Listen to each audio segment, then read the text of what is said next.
کہ محمد صلی اللہ علیہ وسلم نے اتنی بیویاں رکھی, 9 بیویاں ایٹ اے ٹائم رکھی, 9 سال کی لڑکی سے نکاح کیا آپ نے, ہے بھائی, اور اسلام میں عورت کی وراثت آدھی ہے, مرد کی دگنی ہے, یہ عورت پہ ظلم ہے. اسلام میں قرآن اجازت دیتا ہے ایک خاص ضرورت کے موقع پر بیوی کو جو ہے نا آپ اس پہ ہاتھ اٹھا, جائز نہیں ہے اٹھانا ہاتھ بلا وجہ, مثال دے رہا ہوں, وہ یہ چیزیں ہائی لائٹ کرتے ہیں کہ شدید ضرورت کے موقع پہ مرد بیوی پہ ہاتھ اٹھا سکتا ہے, وہ پورے پروسیس سے گزرنے کے بعد جو قرآن نے بیان کیا ہے. تو یہ دیکھو اسلام یہ کر رہا ہے, اسلام وہ کر رہا ہے, آپ ایک دم جذبات میں آ گئے, بے اسلام تو اتنا غلط, او ہو 4 شادیوں کی مرد کو اجازت دے رہا ہے, عیاشیوں کی عورت کو ایک ہی میاں رکھے گی, مرد 4 کرے گا, او ہو. تو بالکل آپ کو جذباتی ہونے کی ضرورت نہیں ہے. آپ اس عیسائی سے بولے مان لیا اسلام غلط ہے بھائی, یہ ساری چیزیں, تو میں کیا کروں اب بتا, اسلام چھوڑ دوں؟ یہ سیدھا سیدھا یہ جواب دیا کرو, چھوڑ دوں اسلام؟ تو تیرے پاس کوئی سسٹم ہے تو بتا دے بھائی, میں اس میں آ جاتا ہوں. لا کی کوئی کتاب بتاؤ جو آسمانی مذہب ہو, جس اسلام نے ہر چیز میں ہمیں گائیڈ کیا ہے, ہمیں ہر چیز کی گائیڈنس مل جاتی ہے. ہمیں یہاں یہ مل جاتا ہے بیٹے کو دگنا دینا ہے, بیٹی کو آدھا دینا ہے. تمہارے یہاں کیا ہے, بیٹی کو کتنا دینا ہے تم بتاؤ نا. تمہارے یہاں تو یہ بھی نہیں پتا کہ بیٹی کو دینا بھی ہے کہ نہیں دینا. نہیں, یہ بات میرا خیال ہے سمجھ میں. تم بتاؤ نا بیٹے کو کتنا دینا ہے وراثت میں, بیٹی کو کتنا دینا ہے. تو وہ لا بیان کرے گا امریکہ کا, آسٹریلیا کا, جاپان کا, سویڈن کا. وہ بھائی ہم مذہب کی بات کر رہے ہیں تو ایک مذہب کو چھوڑ کے میں دوسرے مذہب کی طرف آؤں گا. لا کی جہاں تک بات ہے تو میں پاکستان میں پیدا ہوا نا, پاکستانی لا کو فالو کروں گا میں. مذہب اگر عیسائیت اور اسلام کو آپ کمپیئر کرتے ہو, آپ بولو میں چھوڑنے کے لیے تیار ہوں, تو آپ بتاؤ کہ عیسائیت میں کیا ہے پھر.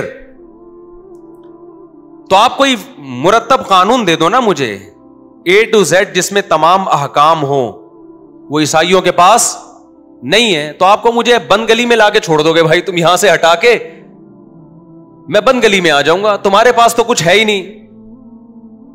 ہمارے پاس یہ تو ہے نا کہ بیٹی کو آدھی جائیداد ملے گی, تمہارے پاس تو آدھی بھی نہیں ہے. تم تو امریکہ لا کو فالو کرتے ہو. عیسائیت میں کیا ہے, ان کے تھوڑی کسی کو پتا ہے کیا ہے جائیداد کس کو ملے گی, کوئی بتا سکتا ہے؟ وراثت کس کو ملے گی کوئی بتا سکتا ہے؟ نکاح طلاق کے حکام کوئی بتا سکتا ہے؟ تو اعتراضات برائے اعتراضات تو کرتے رہو بیٹھ کے.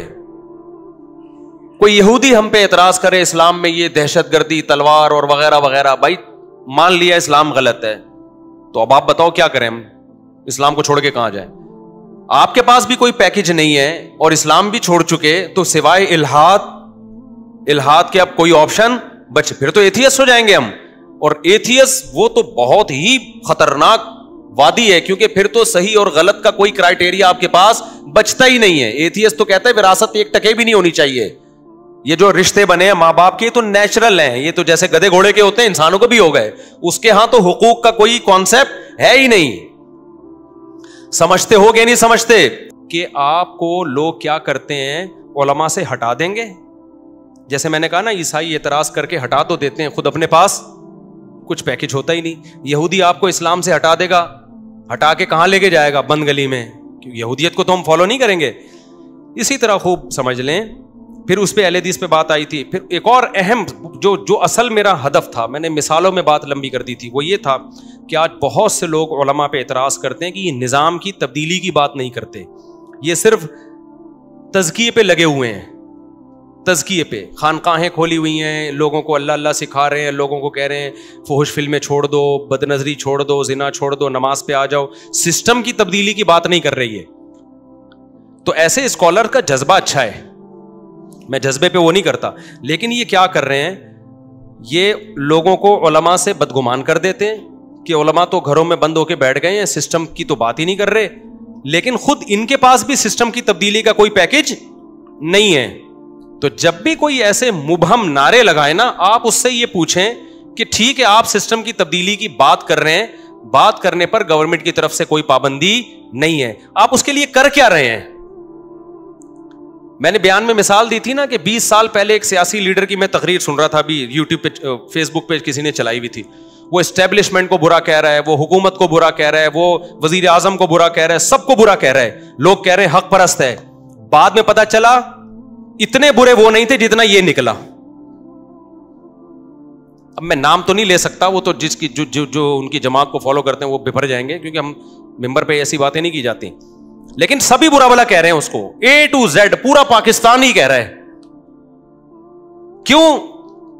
اس لیڈر نے کیا کیا, یہ لیبل لگا کے نا لوگوں کے جذبات کو کیش کرا کے اپنی طرف لایا, اور اپنے پاس بھی تبدیلی کا کوئی پیکج بولو نہیں تھا.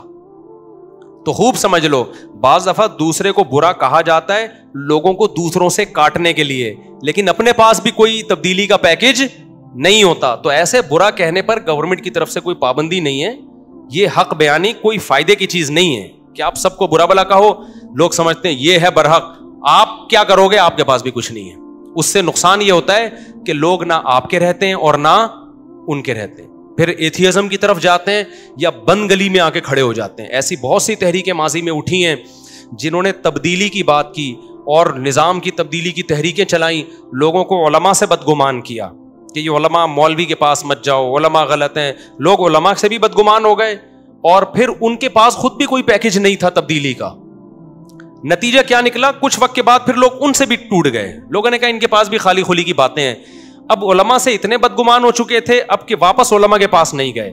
تو اب آپ بتاؤ, نہ آپ اس کے لیڈر ہو نہ علماء اس کے لیڈر ہیں, تو شیطان تو پھر اکیلی بکری کو کھاتا ہے کہ نہیں, بھیڑیا اکیلی بکری کو کھاتا ہے کہ نہیں کھاتا؟ جو جماعت سے الگ ہو گئی اس پہ تو بھیڑیا حملہ کرتا ہے.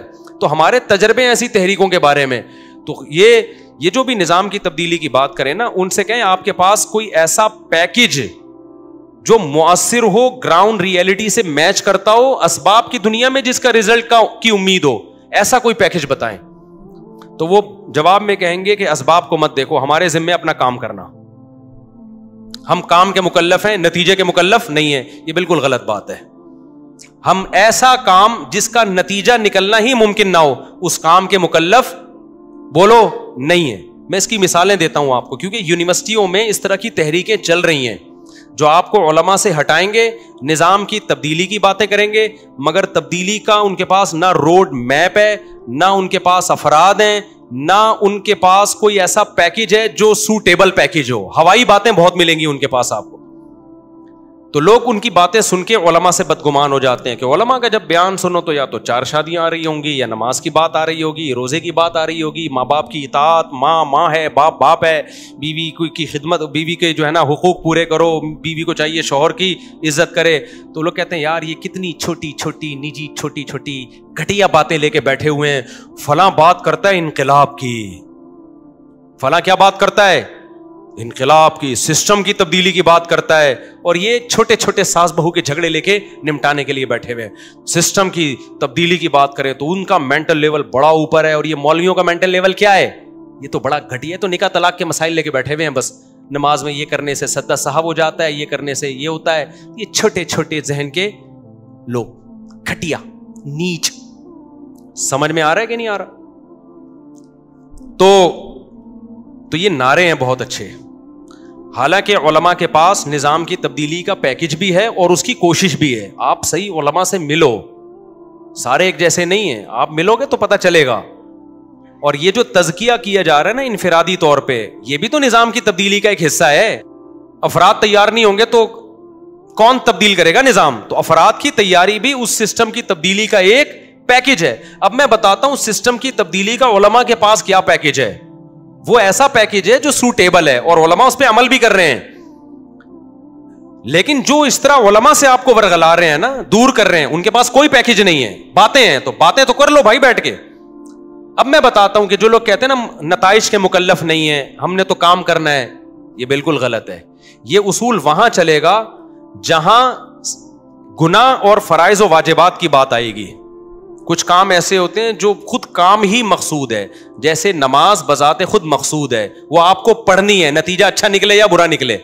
لیکن کچھ چیزیں مقصود نہیں ہوتی, وہ مقصود کا ذریعہ ہوتی ہیں, جیسے جہاد ہے یا سسٹم کی تبدیلی کی کوشش ہے. وہ کوشش مقصود تھوڑی ہے, وہ ذریعہ مقصود ہے. نہی عن المنکر ہے, یہ مقصود نہیں ہے, مقصد ہے برائی کا خاتمہ. اگر آپ سمجھتے ہو کہ برائی سے روکنے سے خاتمے کے بجائے اور بڑھ جائے گی تو وہاں روکنا منع ہے. پھر نہیں, یہی بات میرا خیال ہے سمجھ میں. دیکھو اسلام میں 2 طرح کے احکام ہیں, ایک مقصود ہیں اور ایک مقصود بولو نہیں ہے. نماز کیا ہے؟ عبادت مقصودہ ہے. نماز کیا ہے؟ اب کوئی ٹیکنیکل پوائنٹ لے کر آئے کہ ایکچولی نماز سے مجھے فائدہ ہی نہیں ہو رہا, مجھ سے گناہ ہی نہیں چھوڑے تو میں نماز ہی نہیں پڑھوں گا, اس سے کہا جائے گا نماز خود مقصد ہے یار, یہ پڑھو, چاہے اس سے برائی چھوٹے یا نہ چھوٹے, وہ ایک الگ چیز ہے, لیکن آپ کو نماز پڑھنی پڑے گی. حج آپ کو زندگی میں ایک دفعہ کرنا پڑے گا, آپ کو داڑھی رکھنی پڑے گی, عورت کو پردہ کرنا پڑے گا. یہ ساری عبادتیں وہ ہیں جو شریعت میں مقصود ہے. 5 ارکان ہیں نا اسلام کے. زکوٰۃ آپ کو دینی پڑے گی, سمجھتے ہو کہ نہیں سمجھتے؟ اب آپ کو ایکچولی ملک میں گورنمنٹ نے مہنگائی پہ قابو پا لیا ہے, لہذا زکوٰۃ دینے کی مجھے ضرورت نہیں ہے. زکوٰۃ تو مقصد ہے بھائی, مالدار کو دینی پڑے گی. یہاں نہیں ہے ملک میں مالداری آ گئی, افریقہ کے جنگلوں میں جا کے تقسیم کرو, دینی پڑے گی آپ کو. غریب تلاش کرنا پڑے گا آپ کو زکوٰۃ کے لیے, چاہے مہنگائی ختم بھی ہو جائے. ملک ناروے امریکہ میں جو جن کو زکوٰۃ نکالنے والے زکوٰۃ کے لیے لوگ نہیں ملتے, ہم ان کو کہتے ہیں پاکستان میں دو زکوٰۃ بھائی. تو زکوٰۃ عبادت مقصودہ, حج عبادت مقصودہ, نماز عبادت مقصودہ. کچھ چیزیں ایسی ہوتی ہیں جو مقصود نہیں ہیں بلکہ وہ مقصد تک پہنچنے کا بولو ذریعہ ہے, وہ مقصد نہیں ہوتی. تبلیغ مقصد نہیں ہے, ذریعہ مقصد ہے. جہاد مقصد نہیں ہے, ذریعہ بولو نا مقصد ہے.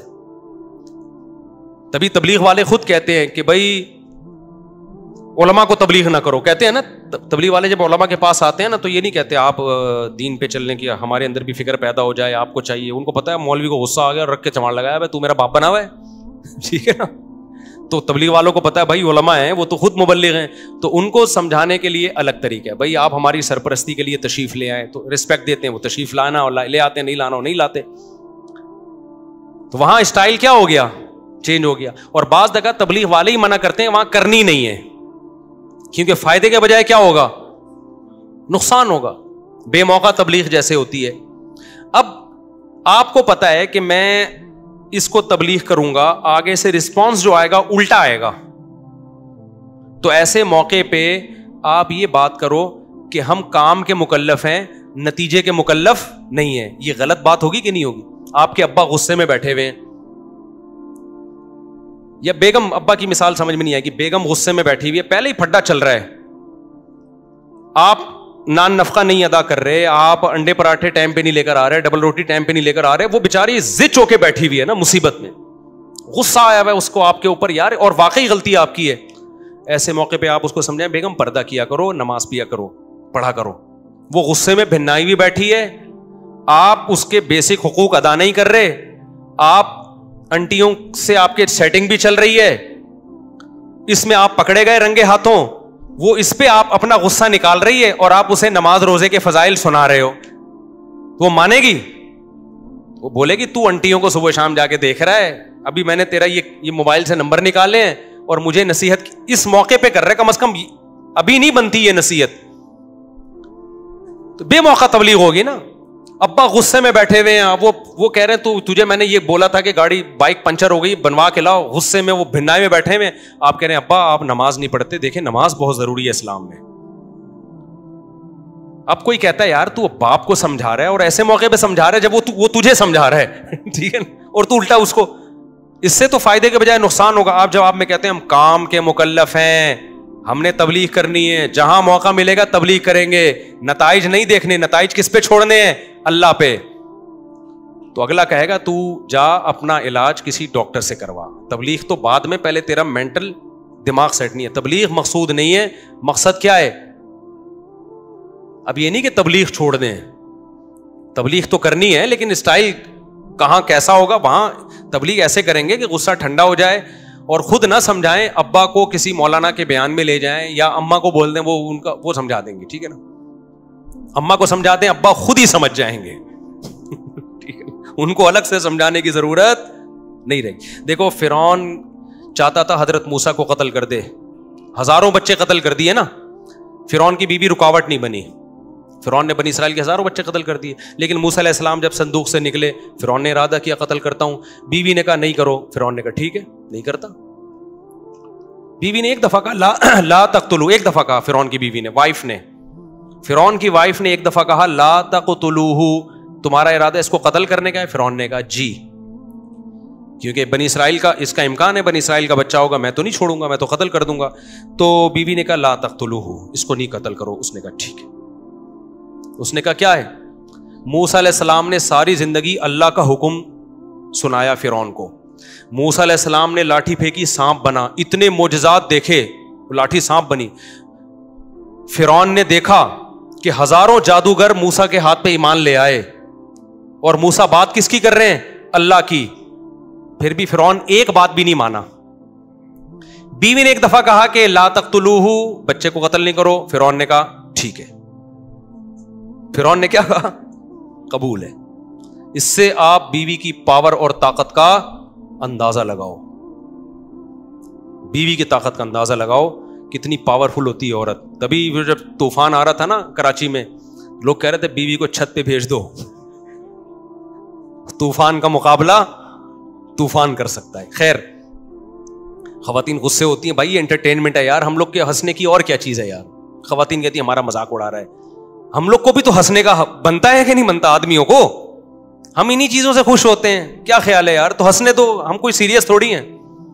مجھے بہت نیچے الٹے کمنٹس کیے ہوتے ہیں خواتین نے, ہمارا مذاق اڑاتا رہتا ہے اور یوں ہے اور فلانا ہے, طوفان کا مقابلہ طوفان کر سکتا ہے, اور ہر وقت ہمارے یار ہم لوگ خوش ہو رہے ہیں اور کچھ بھی نہیں ہے. خوش ہو رہے ہیں, گھر سے باہر ہیں ہم, گھر سے باہر ہمیں خوش ہونے کے اور کوئی اس کے یہ سیریس نہیں ہو آپ لوگ. اس میں کوئی ہوتا ہے تو اپنی ذمہ داری پہ سیریس ہو جائے گا. اچھا, تو میں کیا بات کر رہا تھا؟ اب دیکھو گراؤنڈ ریئلٹی دیکھ کر حکم ہے کہ جو چیز ذریعہ مقصود ہے اس میں گراؤنڈ ریئلٹی دیکھی جائے گی کہ اس کے ریزلٹ کیا نکلے گا. اب دیکھو موسیٰ علیہ الصلوۃ والسلام فرعون کے خلاف کھڑے ہوئے, بنی اسرائیل سارے حضرت موسیٰ کے ساتھ ہو گئے. موسیٰ کلیم اللہ تھے, لاٹھی سانپ بنا دیتے تھے, کیا کچھ اللہ نے معجزے دیے. مگر فرعون کے خلاف سسٹم کی تبدیلی کی بات تو کی, مگر وے آف چینجنگ کیا تھا؟ جو گراؤنڈ ریئلٹی سے میچ کر رہا ہو. سب سے پہلے تو اللہ نے جب حضرت موسیٰ کو فرعون کے پاس بھیجا کہ فرعون کے پاس جاؤ تبلیغ کرو, موسیٰ علیہ السلام نے گراؤنڈ ریئلٹی کو دیکھ کر ایک اشکال کیا جو بالکل بجا تھا. اے اللہ, میں تو ویسے ہی موسٹ وانٹیڈ ہوں, مجھ سے غلطی سے ایک انسان قتل ہو گیا ہے, میں وہاں جاؤں گا وہ تو مجھے مار دیں گے, تو تبلیغ کہاں ہوگی؟ حضرت موسیٰ کو کیا کہنا چاہیے تھا؟ اللہ کا حکم ہے جائیں گے, بلے گردن اڑا دی جائے. لیکن حضرت موسیٰ کو پتا تھا اللہ نے مجھے ایک مشن دیا ہے, وہ مشن کی میں نے تکمیل کرنی ہے. تو میں ایسے ہی فرعون کے محل میں چلا گیا تو فرعون تو مجھے قتل کر دے گا, وہ مشن کیا ہو جائے گا؟ تو اللہ مجھے اس اشکال کا جواب چاہیے نا, اللہ سے اشکال کر رہے ہیں.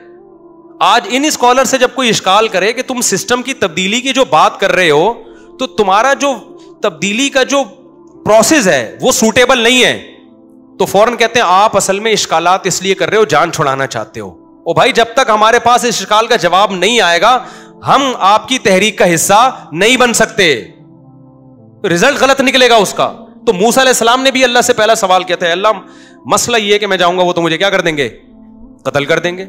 تو اشکال بنتا تھا نا کہ اللہ تو ایسے شخص کو پیغمبر بنا کے بھیج رہا ہے جس کو تو فرعون پہلے ہی تلاش کر رہا ہے, اور کتنا گراؤنڈ ریئلٹی سے ہٹ کے ایک بات ہے کہ میں جاؤں بھی, ایک تو پکڑا بھی جاؤں اور الٹا نصیحت کرنا شروع کر دوں.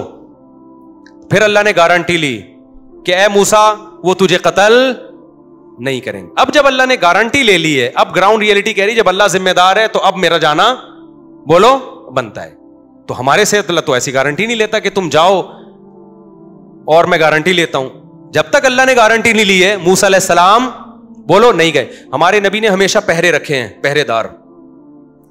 رات کو بھی آپ کے پاس پہرے دار ہوتے تھے, دن میں بھی پہرے دار ہوتے تھے, جنگوں میں بھی ہوتے تھے, امن میں بھی ہوتے تھے.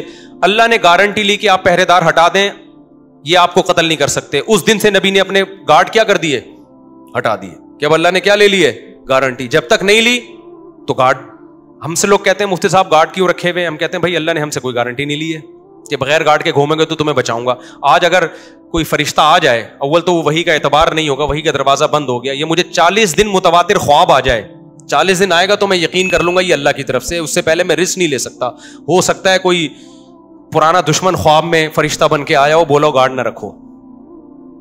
تو اللہ اگر آج وہی کے ذریعے یہ 40 دن متواتر خواب آئے اور اللہ کے گارڈ ہٹا دو تمہیں کچھ بھی نہیں ہوگا. تمہیں جب اللہ نے کوئی ایک صاحب مجھے کہنے لگے مفتی صاحب آپ ادھر آ جائیں ہمارے علاقے میں نا. میں نے کہا وہاں حالات بہت خراب ہیں, دھماکے شماکے ہو رہے ہیں اور وہاں کوئی سیکورٹی کا بھی انتظام نہیں ہے. کہہ رہے اللہ نے چاہا تو اللہ بچائے گا. میں نے کہا اللہ نے نہیں چاہا تو پھر بات تو صحیح ہے, اللہ نے چاہا تو بچا لے گا, لیکن مجھے تو نہیں پتا کہ اللہ کیا چاہ رہا ہے. ٹھیک ہے نا, اللہ بچانا چاہ رہا ہے یا نہیں چاہ رہا بچانا.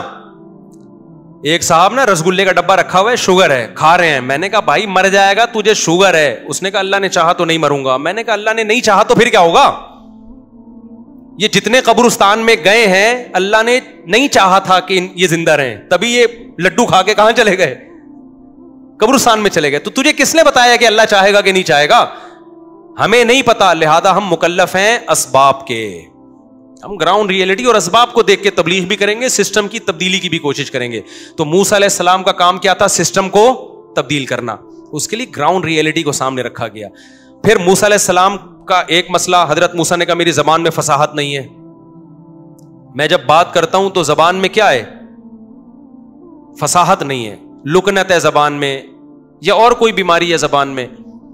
تو گراؤنڈ ریئلٹی کیا کہتی ہے؟ بھائی آپ جا رہے ہیں بادشاہ کے پاس, عوام کے پاس, آپ کو اگر بولنا نہیں آتا صحیح طریقے سے تو گراؤنڈ ریئلٹی یہ کہتی ہے کہ تبلیغ کا اثر نہیں ہوگا. حضرت موسیٰ کہہ سکتے تھے اللہ تو نے مجھے بنا دیا پیغمبر, اب مجھے بولنا آتا ہو کہ نہیں آتا میں تو جاؤں گا, کیونکہ میں نتائج کا مکلف نہیں, میں کس کا مکلف ہوں؟ اسباب کا. حضرت موسیٰ کو اشکال ہوا کہ اللہ کہ میری زبان میں لکنت ہے, میں بول نہیں سکتا, تو دو کام کر, یا تو مجھے نہیں بھیج, ہارون کو بھیج دے, اس کو بولنا آتا ہے. اللہ نے کہا نہیں تو جائے گا, موسیٰ تو کیا کرے گا, تو جائے گا. پھر اللہ موسیٰ علیہ السلام نے کہا ٹھیک ہے اللہ, میرے بھائی ہارون کو میرا نمائندہ بنا دے, دعوت میری ہوگی, زبان کس کی ہوگی؟ میرے بھائی کی, اور میری زبان میں جو لکنت ہے اس کو دور کر دے, دونوں مل کے دعوت دیں گے. تو یہ گراؤنڈ ریئلٹی کو سامنے رکھ کے کام ہو رہا ہے کہ نہیں ہو رہا؟ اللہ نے حضرت موسیٰ کی دونوں دعائیں قبول کی. سنشد عضدک بأخیک, کیا مزیدار آیت ہے یار, ایسا قرآن عربی میں پڑھنے کا مزہ ہے. اے موسیٰ میں تیرے بازو کو تیرے بھائی کے ذریعے مضبوط کر دوں گا, تیرا بازو مضبوط کروں گا کس کے ذریعے؟ تیرے بھائی کے ذریعے مضبوط کروں گا. تیرا بھائی بھی تیرا ساتھی بنے گا, دعوت تیری ہوگی. بلاغت کس کی ہوگی؟ جب وہ فرعون کے محل میں تقریر کرے گا نا ہارون, اس کو بولنا آتا ہے, ایسے لوگوں پہ اثر ہوگا جیسے جادو ہو گیا لوگوں پہ, ایسی تقریر کرے گا. تو یہ بولنا, اسپیکنگ پاور بھی اللہ کی بہت بڑی نعمت ہے. تبھی میں کہتا ہوں اپنے بچوں کو بولنا سکھاؤ. تو ان دو کاموں کو اللہ نے پورا کیا. اس کے بعد اللہ نے کہا اب ایسے ہی جانا پڑے گا, مزید کچھ نہیں, ٹھیک ہے نا. تو جب آرڈر آ گیا اللہ کی طرف سے, اب گراؤنڈ ریئلٹی کو دیکھنے کی اجازت نہیں. اب تو اللہ نے آرڈر کر دیا ہے نا, اب تو آرڈر کر دیا, اب تو جانا پڑے گا. اب اگر موسیٰ علیہ السلام کہے میں نتائج کا مکلف ہوں اللہ, تو اللہ کہے گا اب میں نے ذمہ داری لی ہے تو آپ کو جانا پڑے گا. تو خوب سمجھ لیں آگے کیا ہوا ہے. پھر موسیٰ علیہ الصلوۃ والسلام نے فرعون کو دعوت دی. موسیٰ علیہ السلام کے پاس ہزاروں بنی اسرائیل اکٹھے ہو گئے, ظلم ہوتا رہا, مار کھاتے رہے. فرعون نے قتل و غارت بڑھا دی, اپنی بیوی کو بھی قتل کر دیا فرعون نے حضرت موسیٰ پہ ایمان کی وجہ سے. سب کچھ ہو گیا. موسیٰ علیہ السلام نے علم بغاوت بلند نہیں کیا. ریاست کے خلاف ایسا نہیں ہے توپوں اور ٹینکوں کے ساتھ نکل آئے ہوں. کیوں؟ حضرت موسیٰ یہ کہہ سکتے تھے کہ بھائی اب ہم ان کے خلاف جہاد کریں گے اور حکومت کا تختہ الٹیں گے. لوگ کہتے ہیں ہم تو کمزور ہیں, ہم اپنے بچوں کو قتل ہوتے نہیں بنا سکتے, اور آپ کہہ رہے ہو اسٹیٹ کے اگینسٹ ہم ٹینکوں کے ساتھ نکلیں, ہم تلواریں لے کے نکلیں. تو موسیٰ علیہ السلام کہہ سکتے تھے ہم اسباب کے مکلف ہیں, نتائج کے مکلف نہیں ہیں. لیکن حضرت موسیٰ نے یہ لفظ بولو نہیں کہا. یہ لفظ جب استعمال کرتے جب اللہ کی طرف سے آرڈر ہوتا کہ لڑنا ہے ہر صورت میں, جیسے قوم عمالقہ کے خلاف آرڈر آئے کہ لڑنا ہے. جب اللہ کہہ دے گا کہ لڑنا ہی لڑنا ہے, پھر ہم اسباب کے مکلف, پھر ہم نتائج کے مکلف نہیں ہے. جب تک ایسا آرڈر اسپیسیفک کسی خاص جنگ کے بارے میں نہیں آتا تو ہم نے کس کو دیکھنا ہے؟ زمینی حقیقت کو. حضرت موسیٰ کو نہیں آیا جہاد کا حکم تو حضرت موسیٰ نے خود اعلان نہیں کیا, بلکہ زمینی حقیقت کو دیکھا کہ بھائی فرعون پاورفل ہے, ہمارے لیے بنی اسرائیل کو بچانا مشکل ہو رہا ہے, اور ہم علم بغاوت بلند کریں. تو اس لیے حضرت موسیٰ اپنی قوم کو یہی کہتے رہے, صبر صبر صبر صبر. تو وہی جواب موسیٰ کی قوم نے دیا جو آج لوگ کہتے ہیں کہ کب تک صبر کریں, کب تک صبر کریں.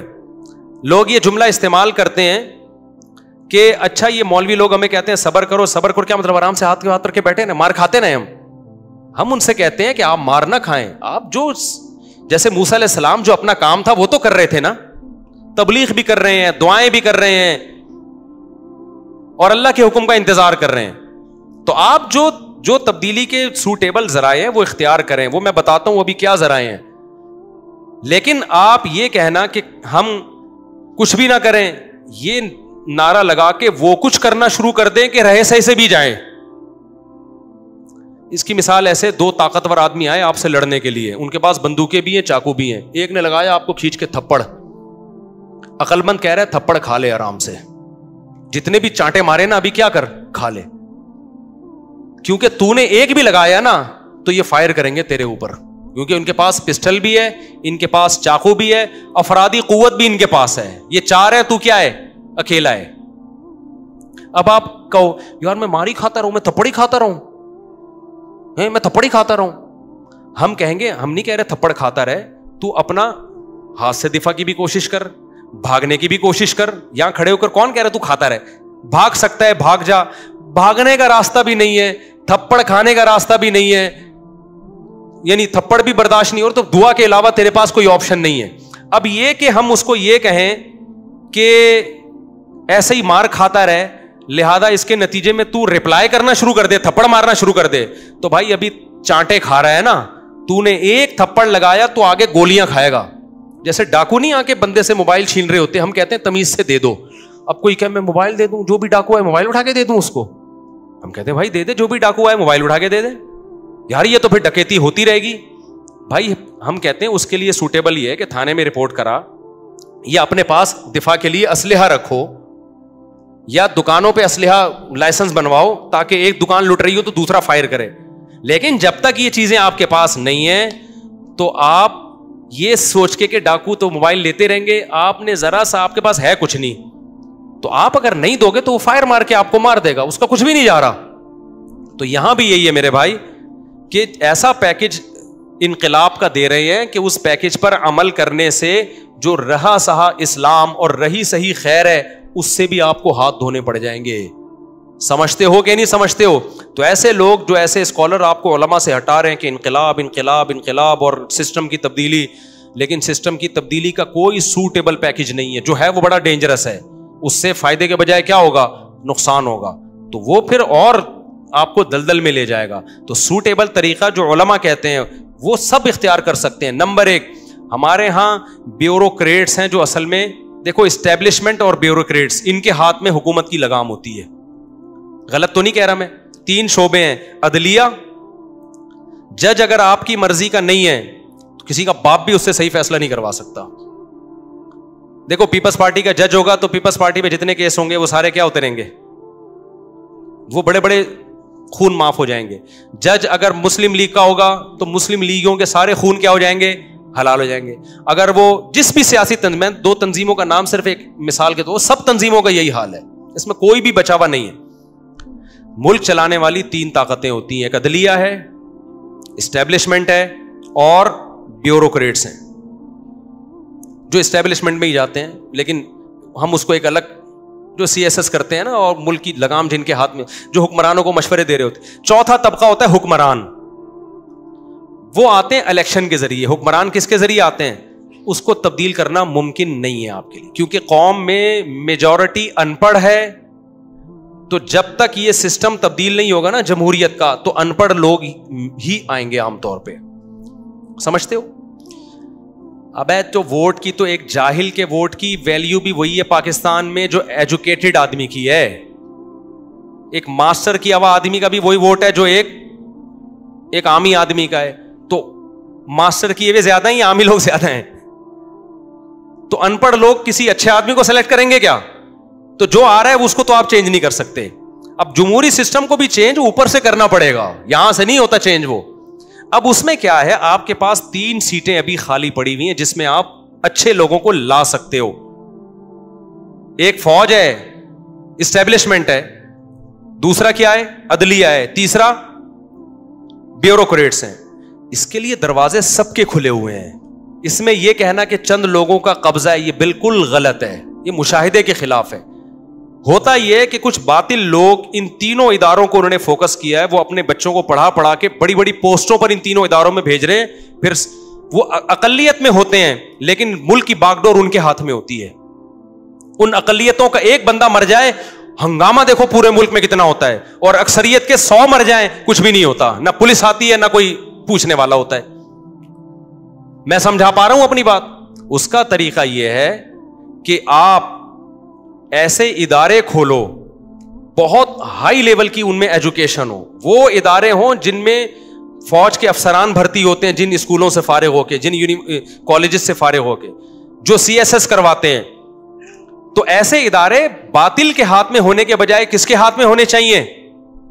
بولو نا، آپ کے ہاتھ میں ہونے چاہیے.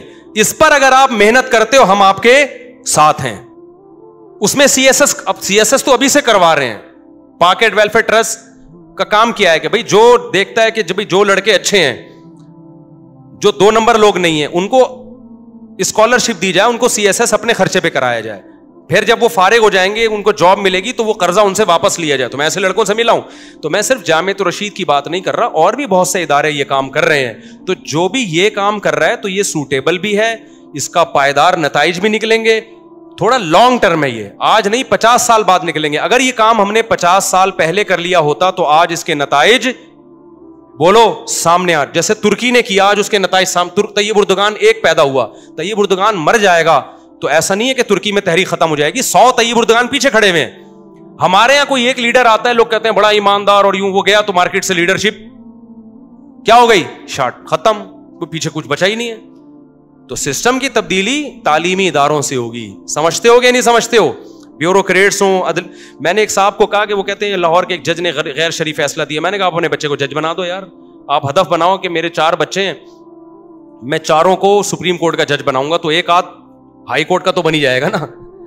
تو اس طرح جب آپ ایجوکیشن کے میدان میں آگے بڑھو گے اور تعلیمی ادارے آپ کے کنٹرول میں ہوں گے. ابھی تعلیمی ادارے آپ کے کنٹرول میں نہیں ہے، جس کے نتیجے میں آپ کا اپنا بچہ آپ کے کنٹرول میں نہیں ہے.